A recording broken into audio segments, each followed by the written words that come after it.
Our next story has quickly become the most viewed article on KSDK.com, and it's only been on our website since late last night. Our I-team has learned the United States military conducted secret tests on thousands of people in St. Louis. Ryan Dean joins us from the area where the testing was most prominent. He breaks down the I-team report. Good morning, Ryan.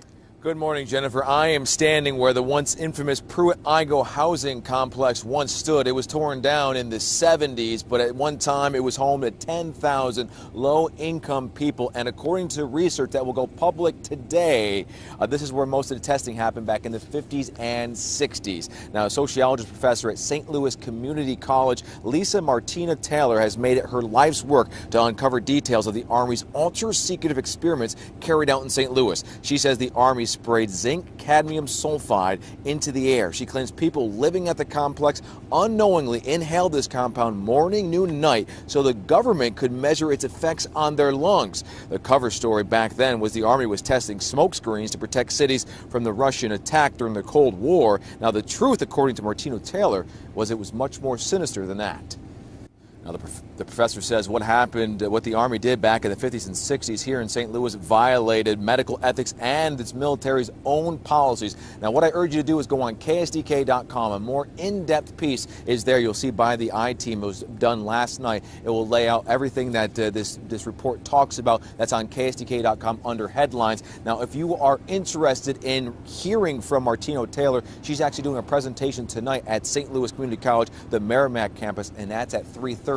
More information on that is also going to be found on KSDK.com. That is the very latest. I'm Ryan Dean, News Channel 5. Lisa Martina Taylor's life work has been to uncover details of the Army's ultra-secret military experiments carried out in St. Louis and other cities during the 1950s and 60s. This study was secretive for a reason. They didn't have volunteers stepping up and saying, yeah, I'll breathe zinc cadmium sulfide with radioactive particles. These Army archive pictures show how the tests were done in Corpus Christi, Texas in the 1960s. In Texas, planes were used to drop the chemical, but in St. Louis, the Army placed chemical sprayers on buildings and station wagons. City officials were kept in the dark about the tests. The Cold War cover story was that the Army was testing smoke screens to protect cities from a Russian attack. The truth, according to Martina Taylor, was much more sinister. It's pretty shocking. The level of duplicity and secrecy, clearly they went to great lengths to deceive people. By making hundreds of Freedom of Information Act requests, she uncovered once classified documents that confirmed the spraying of zinc cadmium sulfide. The greatest concentration of this compound was sprayed near the Pruitt-Igoe housing complex just south of downtown St. Louis. It was home to 10,000 low-income people, and an estimated 70% were under the age of 12. Martina Taylor claims they all unknowingly inhaled this compound morning, noon, and night so the government could measure its effects on their lungs. So this was in violation of all medical ethics, all international codes, and the military's own policy at that time. In 1994, then Congressman Richard Gephardt asked the Army to open its records and explain the St. Louis testing. We want to make very sure that nothing went on that would harm anyone and that all the facts are out on the table.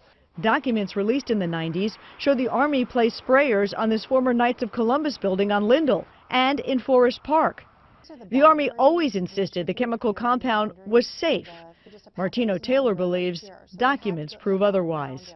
There's a lot of evidence that indicates that people in St. Louis, in the city, particularly in minority communities, were subjected to military tests that was connected to a larger radiological weapons development and testing project. For the first time, she links the St. Louis testing to a company called U.S. Radium, a company notorious for lawsuits involving radioactive contamination of its workers. United States Radium had this reputation where they had been found legally liable decades prior for producing a radioactive powdered paint that killed many young women who painted fluorescent watch dials. While the Army admits it added a fluorescent substance to the zinc cadmium compound, details of whether it was radioactive remain secret. Documents uncovered to date indicate the Army never conducted follow-up studies to see whether the compound caused long-term health issues. In 1972, after years of crime, poverty, and decline, the government destroyed the Pruitt-Igoe housing complex.